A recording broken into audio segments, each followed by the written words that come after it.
Senate is about Nigeria and Nigerians.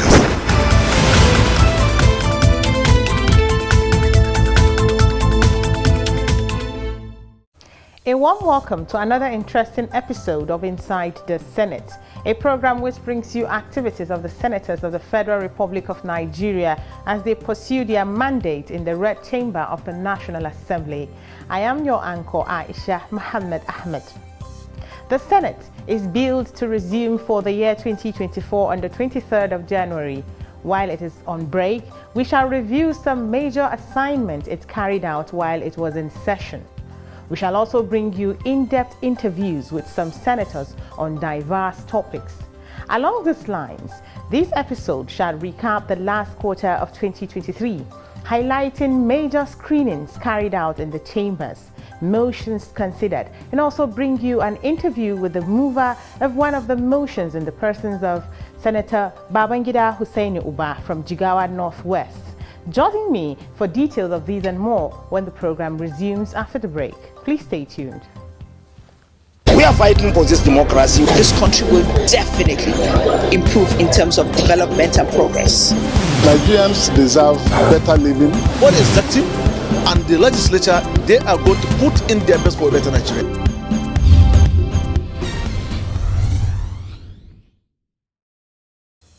Thanks for staying tuned. Recall that when the Senate screened and confirmed ministerial nominees in August 2023, the confirmation of some nominees was stalled and eventually withdrawn. These affected the nominees from Kaduna State. Following this development, another nominee representing the state in the person of Balaraba Abbas Lawal was forwarded for screening by the Senate. The names of two other ministerial nominees, Dr. Jamila Bio Ibrahim from Kwara State and Mr. Ayodele Olawande from Ondo State, were also forwarded for screening and confirmation as ministers of the Federal Republic of Nigeria. For details of this screening and others, let's take our first report on the program. The three additional ministerial nominees were screened on the 4th of October 2023. They were admitted into the Red Chamber by the Special Advisor to the President on National Assembly Matters, Abdullahi Abubakar Gumel. While interacting with lawmakers in the Red Chamber, the nominees pledged their full commitment to their duties if confirmed. I will play the vital role in shaping the future of our great nation, Nigeria, which stands at a crucial stage in the era of environmental sustainability, and I am committed to leading the change in addressing these challenges of environmental issues. Abraham Lincoln once said, "I do not know who my grandfather was. I am much more concerned to know what his grandson will be. So this is my mission and my pledge to you. I will work so that Nigerian youth will have opportunities to educate themselves, to develop themselves, and exploit their potential talents through acquiring entrepreneurship and leadership skills. I will work with my other minister to make sure that the youth constituency is being carried along and change the narrative of the youth and the government, to bring them together, to show love, and to engage them to the grassroots level." The nominees were thus confirmed by the Senate after their screening. The ayes have it. Still on screenings, the Senate on the 18th of October 2023 screened the leadership of the Economic and Financial Crimes Commission, EFCC, in the presence of Ola Olukoyede as the chairman and Muhammad Hammanjoda as secretary of the Anti-Graft Agency. Lawmakers, while screening the nominee for chairmanship, asked questions about the war on corruption while expressing their reservation on how the EFCC carries out some of its operations. They also made recommendations where they felt corrections should be made.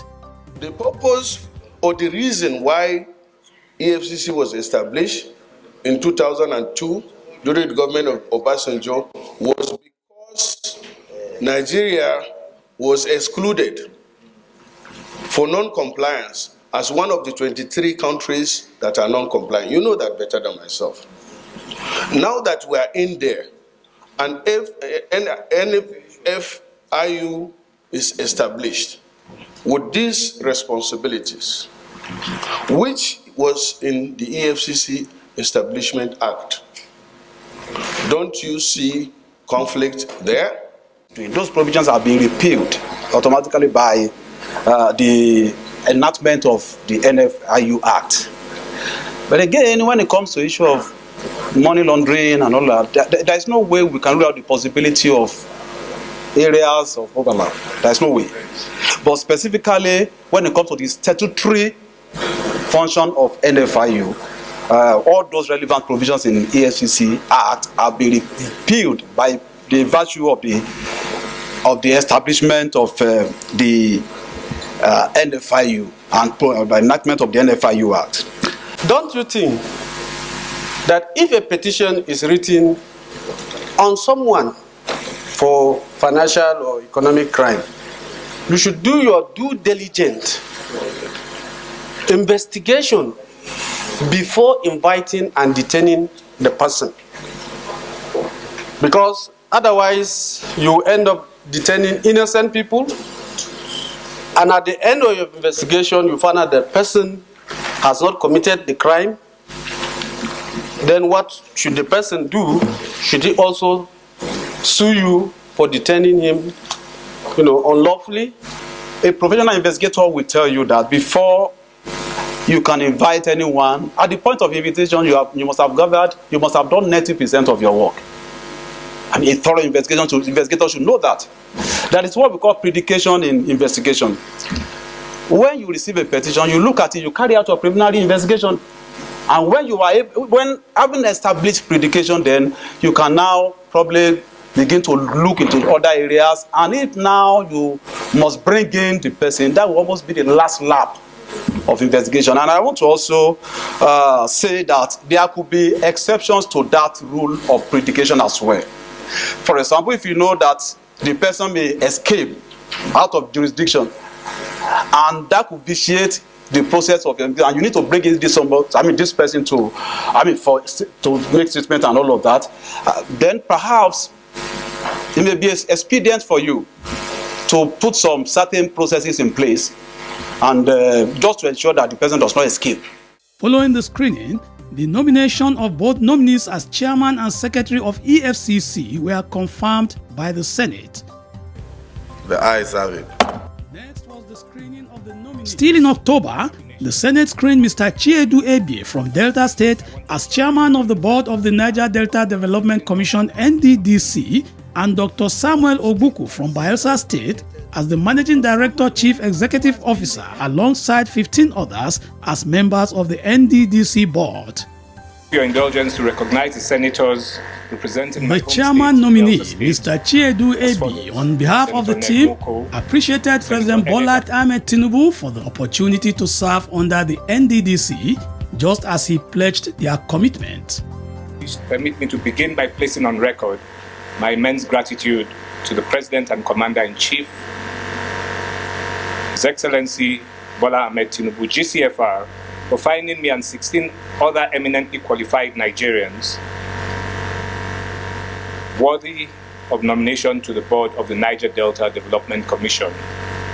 No doubt huge responsibilities have been thrust on our shoulders with our nomination, and if cleared by the Senate, I want to assure Nigerians on behalf of the 16 other nominees that we will not breach the confidence reposed in us by Mr. President. I want to state that since I was nominated, Dr. Samuel Ogbuku, who has been the MD CEO of the NDDC since January 2023 and now renominated for the same position, spoke on his vision and mission for the NDDC. If confirmed, I will bring about pride and glory to the people of the Niger Delta using my wealth of experience in youth development and administration. Thank you very much.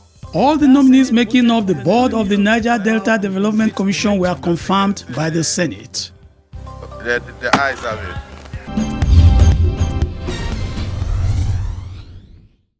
That was a recap of screenings and confirmations carried out by the Senate of the Federal Republic of Nigeria in the last quarter of 2023. We'll take a break here to open the Senate notebook. Do stay with us. A public hearing is an interactive session organized by legislative committees on any subject matter for the purpose of sharing ideas, x-raying issues, and resolving conflicts around the subject matter. The matter could be a proposed bill that has scaled second reading or a motion referred to the committees for more legislative actions. Interested members of the public along with the stakeholders may participate in the public hearings, at the end of which reports are compiled by the committees and submitted to the Senate for necessary action.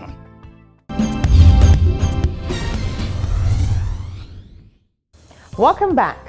One issue that has received the attention of the Senate is the problem of drug abuse among young people in Nigeria. The Senate had the opportunity to consider these menace when lawmaker Hussaini Babangida Uba on Tuesday, 17th of October 2023, sponsored a motion titled Urgent Need to Address the Menace of Drug Abuse in Nigeria. That Nigeria is currently facing a rise in drug abuse, which has reached an unprecedented level, transforming from a mere transit route in the 90s into a country filled with drug abusers and drug traffickers all over its land space. While a population of 30 to 35 million Nigerians spends approximately $15,000 and $30,000 annually on psychotropic drugs and alcoholic beverages, respectively. The motion was voted on and adopted as the Senate resolved to urge the federal government and necessary agencies to declare a state of emergency on narcotics abuse in the country, urge committees on drugs and narcotics to work with relevant agencies of the federal government to immediately convoke a national summit to discuss the state of narcotics abuse and the future of Nigeria. Inside the Senate caught up with the lawmaker who sponsored the motion for a more in-depth discussion on the problem. He speaks on the negative impact of drug abuse on the nation and why he moved a motion to address it. I called it a menace because it has gotten to the level that almost every family, every community is affected.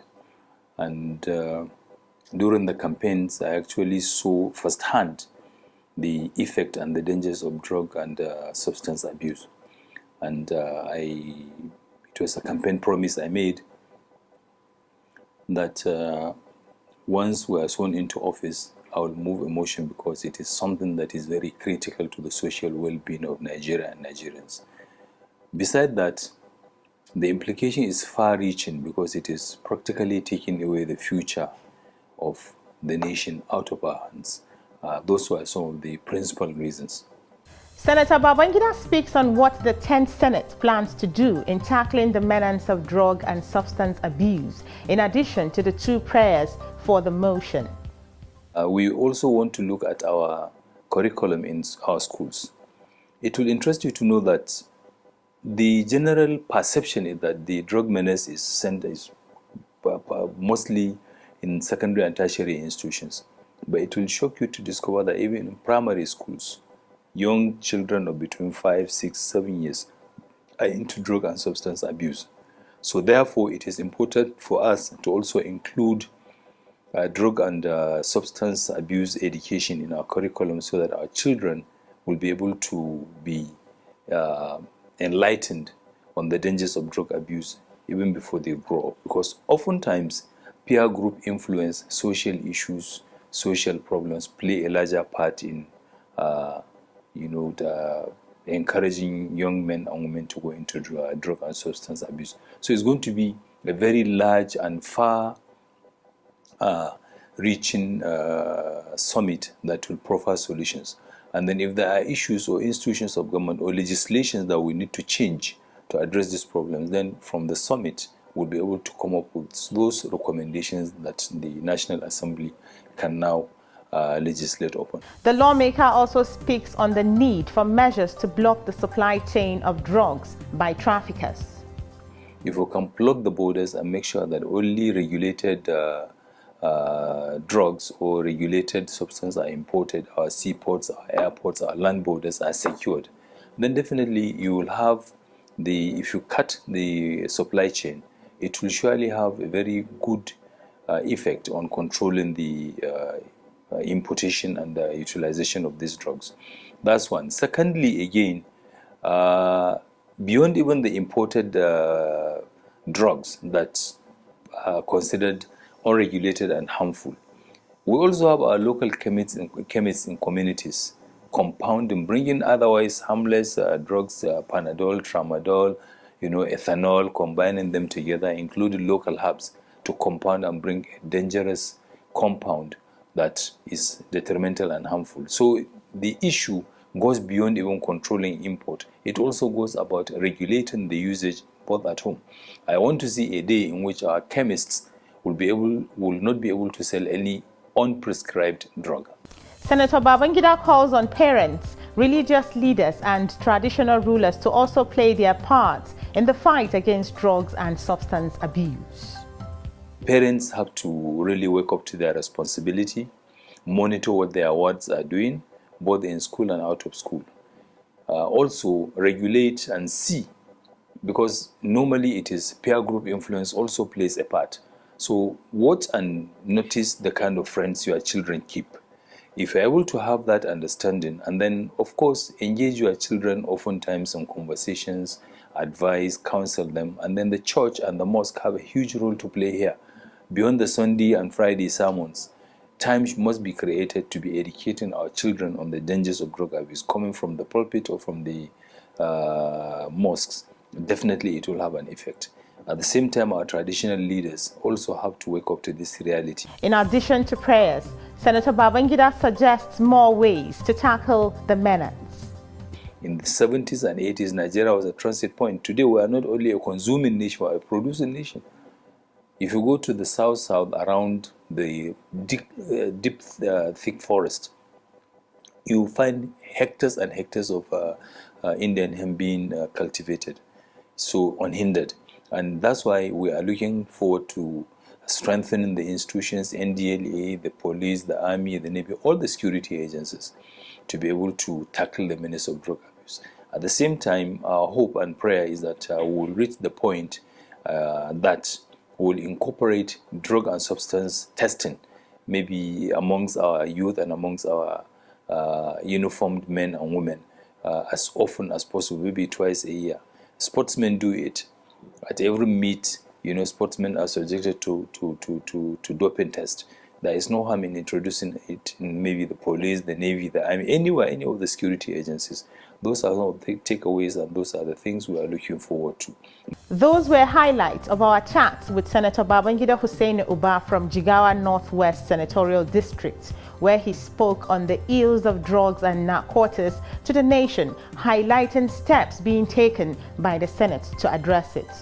Still on the issue of drug abuse, Tuesday, 7th of October 2023, the Senate Committee on Drugs and Narcotics invited the National Drug Law Enforcement Agency, NDLEA, to the National Assembly for a recap of what was discussed at the meeting. Let's take this report from our studio. Keep watching.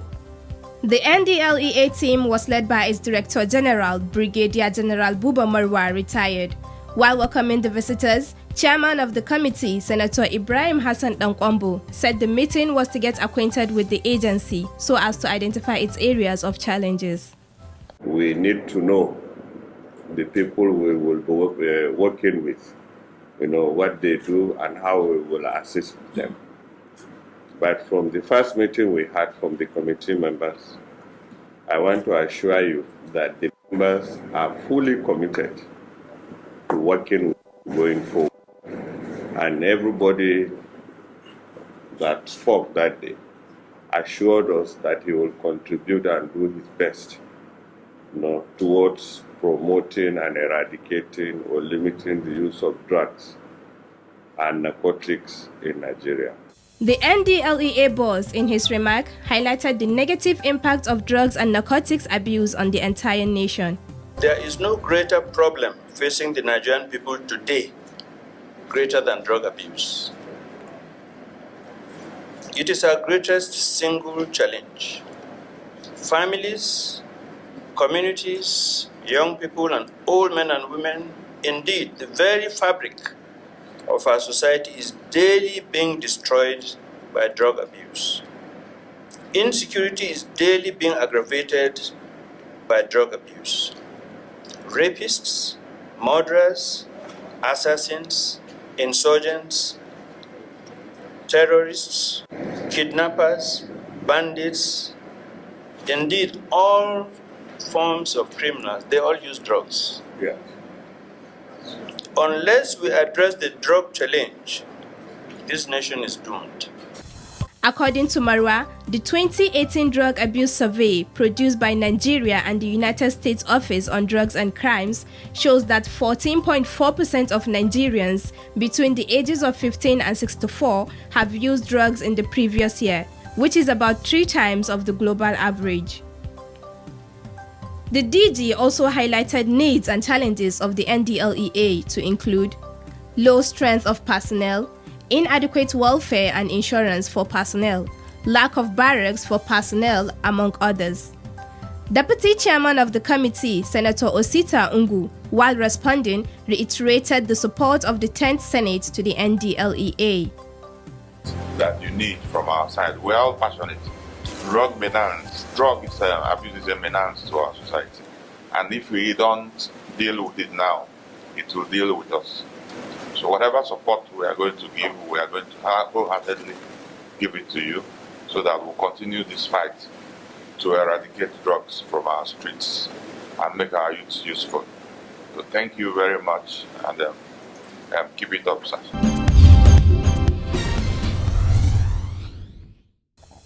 The program is Inside the Senate. Our profile segment is next on the program. Do stay tuned for our Senator of the Week.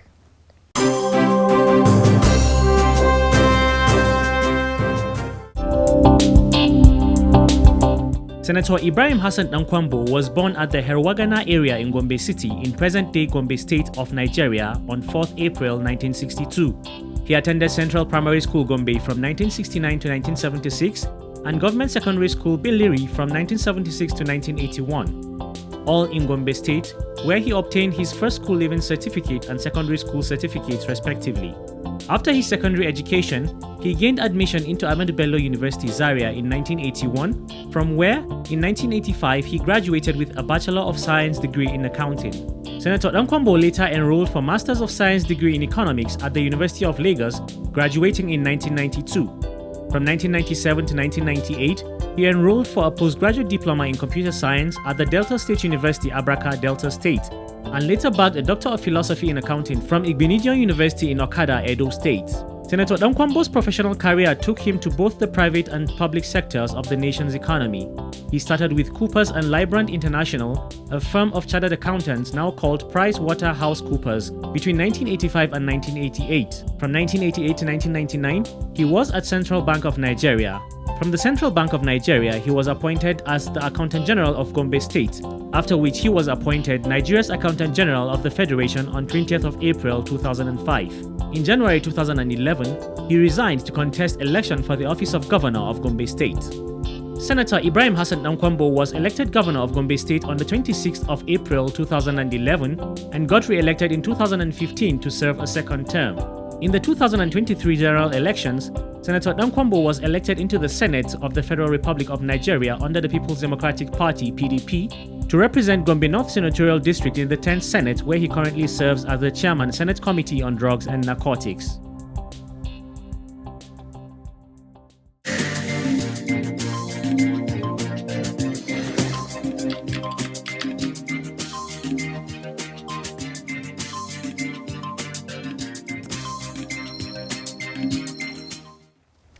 This brings us to the end of this week's edition of Inside the Senate. Join us next week for another edition. And don't forget to communicate your questions and opinions via any of our feedback channels. See you next time, and thanks for watching.